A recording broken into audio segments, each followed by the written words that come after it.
Ako si Reb, diagnosed with rare cancer called angiosarcoma. Na partial mastectomy ako sa left breast after 2 times na biopsy positive sa angiosarcoma.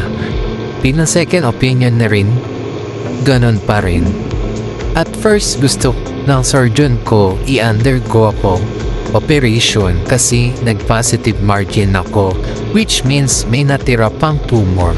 Pero undecided ako ng mga araw na yun dahil kaka-recover ko lang sa operation. Hindi pa ako mentally prepared. Natatakot rin ako magpa-chemo. Sabi ko sa sarili, ayoko na magpa-chemo, babalik rin naman. Pero takot pa kung mamatay pala. Kaya now gusto ko nang magpa-chemo. Gusto ko nang magpa-chemo bago maoperahan. Pero di ko pa rin maisip kung papa-opera ko ba muna or chemo muna. Kaso ang tagal na rin kasi. March 5 pa ako na-operan, baka kumalat na rin yung cancer cells ko. Nakakatakot din.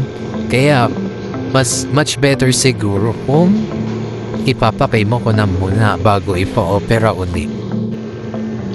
Kaya lang naman ako nakapagpa-opera noon dahil meron pang balance sa HMO card ng mister ko.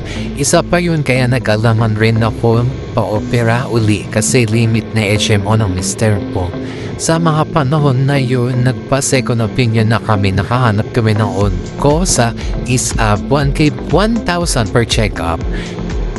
Meron na akong referral sana for chemo kaso walang vacant room sa ISAB, naka-postpone pa raw para sa chemo, priority raw mga emergency patients. May option onco po doon sa isang niyang hospital na ina-attendan private ata kasi need daw mag-prepare ng 25,000 per session.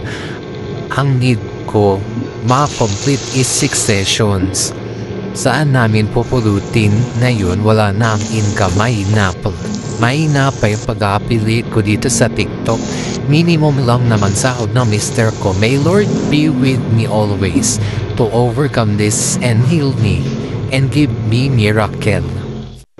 Napala baka napansin nyo ang mahal ng ginagamit kong mantika. Opo, walang choice. Kailangan po kasi is olive oil or coconut oil daw po ang gagamitin.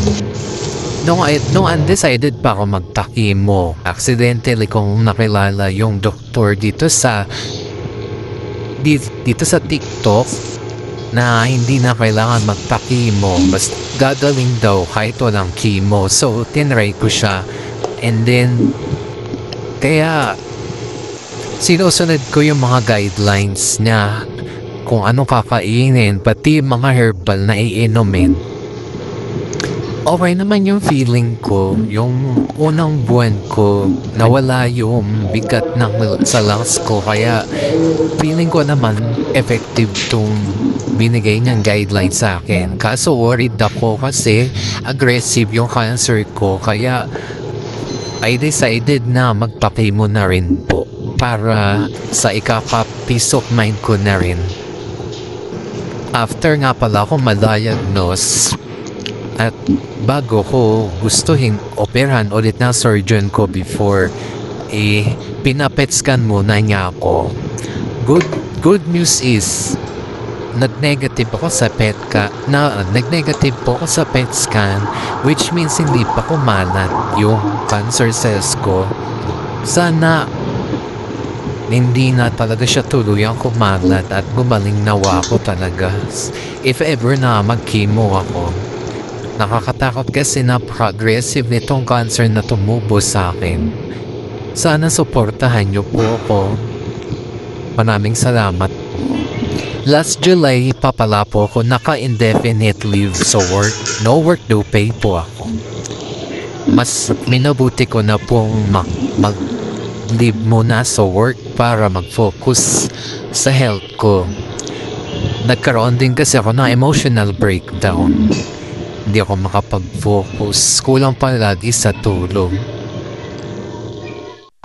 Siguro kung nag-work pa ako ngayon, baka hindi ko na sinad yung guidelines na nireseta sa akin.